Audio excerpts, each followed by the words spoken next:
I'm Rebecca, and my project was done on the World's Columbian Exposition, otherwise known as the 1893 World's Fair.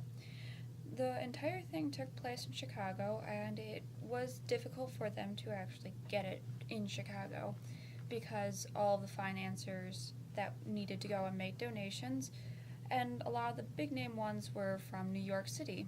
Everyone wanted particularly to have this time frame to have the World's Fair in America because it was the 400th anniversary of when Columbus actually came to the New World. And there's the 1893 World Fair in Chicago was particularly important because it started out the City Beautiful movement, and this is what it did is it allowed new products to come into the American market, like Aunt Jemima's pancake mix, juicy fruit gum, zippers. What would it be without zippers? And it also allowed experience of different cultures. For instance, this was also when the hoochie coochie dance, like an exotic form of belly dancing, was introduced to the United States from a dancer known as Little Egypt that came originally from Cairo, Egypt.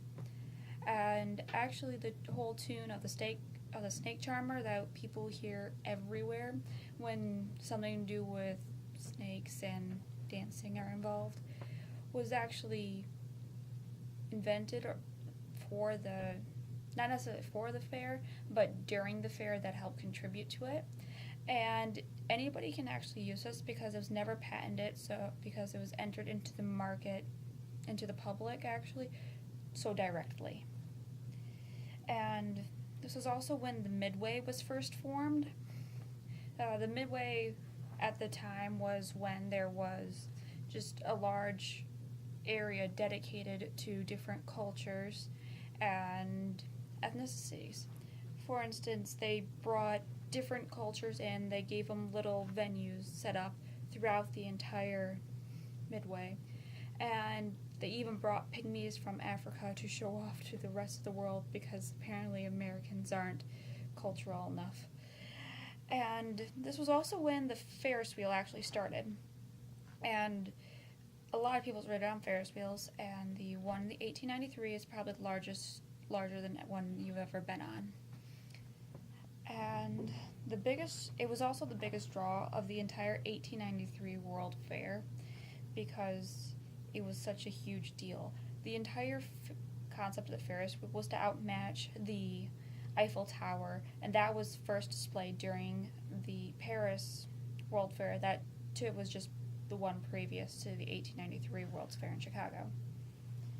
And as I said, it was a struggle to make it financially sound because the last one that America hosted was in Philadelphia in 1876, and it was an entire bust because it didn't work out financially. So it was very strictly desired that this fair be awesome and it actually creates profit. So that was the reason why they had a bunch of people bid for it, was to make sure that somebody was going to go and contribute money. And thus, day after day after, they actually was able to raise the money. And when the crunch time came, one man, Lyman Gage, he went and raised several $1 million overnight in a period of just under 24 hours to meet the congressional deadline. And this was back in 1893, so it's probably $40 million now, not just a few million. Whoops. And then it was just amazing. And then once the fair actually opened on May 1st in 1893, they had so little, like, the amount of people they actually drew in and the attendance was depressingly slow. It wasn't drawing in as many people because around the same time, the entire fair was opened up in the middle of a Great Recession for their own time. Actually, it was Depression, sorry. And it was the Panic of 1893 because they didn't start calling it an actual depression until the Great Depression. And it hampered everyone's ability to actually want to go out and spend money. And that's what the affair needed people to do. And it only actually became financially sound, and where they actually were able to make out their entire, pay off all their debts and actually go forward into the black and not just hanging out in the red line, using economic terms. And it was on Chicago's Day. It was a couple weeks into October, so it was about to close, so they needed to make some serious money. And what they did was that they just opened it up, say, come on in, we're going to have a bunch of special things going, and we're going to light off a bunch of fireworks and show people just how wonderful Chicago is. And people came. Later that night, when people wrote out the tallies and everything, and the tickets and everything else, Daniel Burnham was the lead architect and overseer of everything. He went and made out a check of $1.5 million and sent it out, officially paying off all their debts. And the entire fair ended on October 30th, 1893, which is kind of silly because the person who did decide when the entire fair was going to end did not realize that there was 31 days in October. And they say that modern people are dumb. And it also ended on a sad note as well, because just one day before then, on October 29th, the current mayor of Chicago was assassinated by a disgruntled employee, and he was one of those mayors that people actually loved. And there was mourning. It took him 3 hours to move a mile for his procession, and it was just a terrible time to actually be ending it on a very sad note. And the entire fair, if you want to go back and actually see the remains of it, well, there is no remains. Portion of it burnt down, and then some of it still exists, but they just got moved elsewhere. Like, there's a portion of a building actually got moved to Wisconsin for some reason. And the place where it actually took place, the grounds itself, is Jackson Park. And from what I could make out, it still exists in Chicago.